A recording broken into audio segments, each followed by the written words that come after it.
Hello everyone, आज है 16 सितंबर और आज इस वीडियो में हम बात करेंगे आईडीबीआई बैंक के बारे में। 44 रुपीज़ का शेयर है, सरकारी बैंक है ये। और कह सकते हैं कि सरकारी और एलआईसी का मिलाकर है, लेकिन सरकार इसको लंबे समय से प्राइवेट करने की कोशिश कर रही है। और अब ये जो पूरा का पूरा प्रोसेस है ये फाइनल स्टेज में जाता हुआ नजर भी आ रहा है और बहुत जल्दी बिडर्स को बुलाया भी जाएगा। वीडियो में डिस्कस करेंगे कि आईडीबीआई बैंक क्या पॉसिबिलिटीज हो सकती है। वीडियो को शुरू करूं से पहले अगर आपने अभी तक चैनल को सब्सक्राइब नहीं किया है तो प्लीज अभी इसे सब्सक्राइब कर लीजिए, क्योंकि आगे भी बहुत सारे वीडियोस हैं जो आपको काफी ज्यादा हेल्प करेंगे।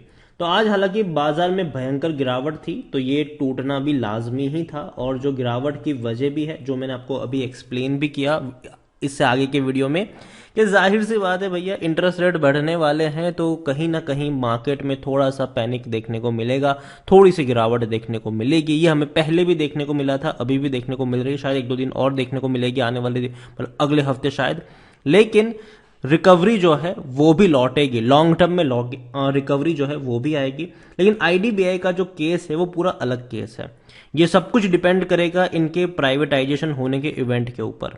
अगर प्राइवेटाइजेशन इनका होने वाला है, बिडर्स को बुलाया जाएगा, कोई बड़ा प्लेयर का नाम अगर सामने आ गया तब तो फट जाएगा ये। लेकिन अगर नहीं ना आया कोई बड़ा प्लेयर का नाम, तब ये कह सकते हैं कि कोई खास अट्रैक्शन यहां पर देखने को मिलेगा नहीं। यहां पर आप देखो तो पिछले एक महीने में आईडीबीआई में 10% का ग्रोथ है। 40 रुपए से भी नीचे था, अब एक झटके में भाग गया जैसे ही खबरें आना शुरू हुई इनके प्राइवेटाइजेशन को लेकर। फिर बाद में कंसोलिडेट कर रहा है, धीरे धीरे ऊपर बढ़ने की कोशिश करी, फिर वापस ये टूट भी रहा है। एक साल में अगर आप देखोगे तो पिछले एक साल में 14% का ग्रोथ है। इस बीच जब भी खबर आई थी इनके प्राइवेटाइजेशन को लेकर, बहुत बड़ी रफ्तार पकड़ी, बाद में टूटता चला गया और बीच में ये 30 रुपए तक भी गया था। तब भी मैंने कहा था कि खरीदारी के मौके बन सकते हैं, लेकिन आपको लंबा इंतजार करना पड़ेगा तब तक जब तक इनका प्राइवेटाइजेशन नहीं हो जाता और जब तक इनकी कोई खबरें नहीं आ जाती। और अभी सरकार इसके ऊपर काफी बड़े पैमाने पर काम कर भी रही है और सरकार जल्द ही आईडीबीआई बैंक के निजीकरण के लिए जो बोलियां है, मतलब बिडर्स है, उनको बुलाने की कोशिश करेगी। और ये भैया दीपम सचिव ने इसके बारे में बताया भी है। यहां पर आप देखिए कि 14 सितंबर दीपम के सचिव जो है तुहिन कांत पांडे ने बुधवार को कहा कि विभाग जो है वो इसके ऊपर काम कर ही रहा है और बहुत जल्दी जो निवेशक है उनको बुलाया जाएगा, उनसे जो बोलियां हैं और कह सकते हैं कि जो बिडर है उनको बुलाया जाएगा और उनसे बिड जो है वो मंगवाई जाएगी। हाल फिलहाल में गवर्नमेंट के पास, सरकार के पास आईडीबीआई बैंक की 45.48% की हिस्सेदारी है और एलआईसी के पास 49.24% की हिस्सेदारी हमें देखने को मिल रही है। तो देखना इंटरेस्टिंग रहेगा कि क्या होगा यहाँ पर। और इसके अलावा देखो, आईडीबीआई बैंक का प्राइवेटाइजेशन जो है वो एक पॉलिटिकल टेस्ट भी हो सकता है गवर्नमेंट के लिए, क्योंकि जाहिर सी बात है जो सरकार है उनको भी कई सारा इनके सामने जो क्रिटिसिज्म देखने को मिलता है कि भैया आप सब कुछ बेच रहे हो, सब कुछ बेच रहे हो। तो ये अगर बेचते भी है तो कहीं ना कहीं एक टेस्ट भी होगा इनके लिए। और दूसरी ओर अगर आप यहाँ पर देखें तो इनका जो प्राइवेटाइजेशन की बात थी वो 2016 से कोशिश कर रही है। अनाउंसमेंट 2016 से कंपनी लगातार कोशिश कर रही है कि आईडीबीआई बैंक को यहाँ पर बेचा जाए, लेकिन ऐसा हो नहीं पा रहा है। आईडीबीआई बैंक को लेकर देखें तो लार्ज कैप शेयर है, 49,000 करोड़ से भी ज्यादा का इसका मार्केट कैप है।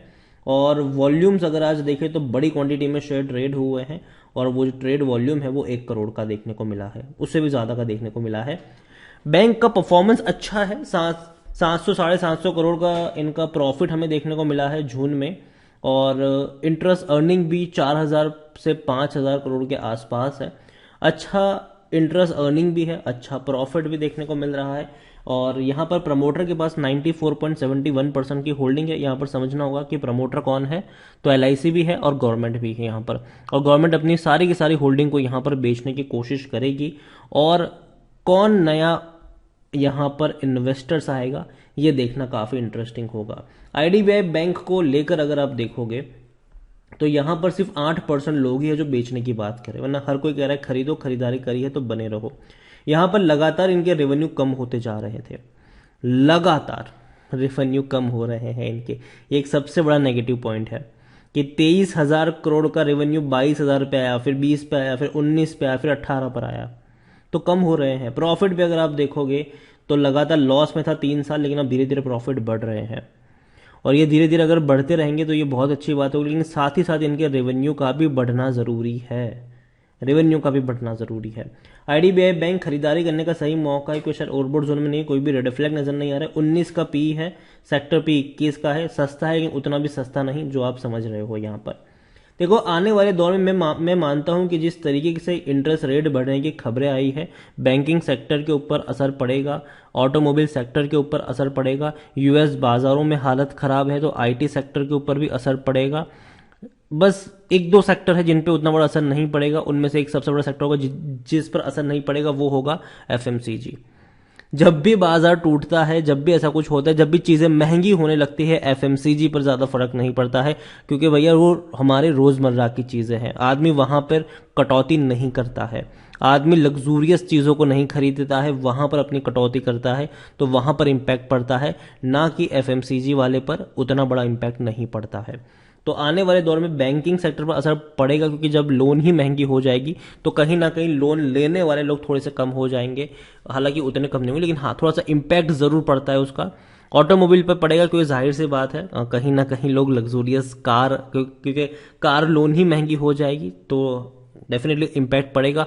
हाउसिंग पे असर पड़ता है क्योंकि अगर होम लोन महंगी हो जाती है तो रियल एस्टेट पर भी असर पड़ता है।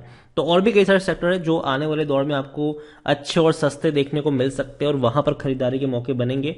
अभी मैं मानता हूं कि बैंकिंग सेक्टर पर असर पड़ेगा, ये थोड़ा बहुत करेक्ट होगा, लेकिन ऐसे करेक्शन में हमेशा याद रखिए खरीदारी के मौके भी बनेंगे, क्योंकि मार्केट ने एक चीज हमको सिखाया है कि भैया अगर मैं टूटूंगा तो मैं दोबारा भी उठूंगा। हमेशा एक चीज याद रखो, जब पैनिक वाला माहौल हो तब हमें पैनिक नहीं करना है, तब हमें धीरे धीरे मार्केट में माल उठाते रहना है, ठीक है। लेकिन जब बढ़ रहा हो, हाई पे बैठा हुआ हो, तब थोड़ा सा समझदारी दिखानी है, अच्छी कंपनियों को पोर्टफोलियो में रखना है, जो स्क्रैप कंपनी है उनके शेयर्स को धीरे धीरे टाटा अलविदा कहना है। अभी के लिए आईडीबीआई बैंक देखो, मार्केट की जो सिचुएशन है, करेक्शन थोड़ा बहुत आ सकता है, 40 रुपए के आसपास ये जा सकता है, लेकिन साथ में एक चीज ये भी जोड़ना चाहूंगा कि जो न्यूज है, अभी जो न्यूज आएगी इनके प्राइवेटाइजेशन की, ये यहां पर सबसे बड़ा रोल प्ले कर सकती है।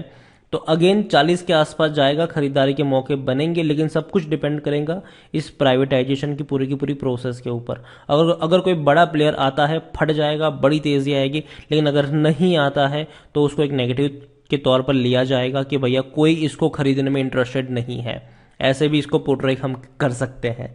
तो अगेन मैं यही कहूंगा कि कोई भी फंडामेंटल एनालिसिस अभी काम नहीं आने वाली है इस आईडीबीआई बैंक वाले मामले में।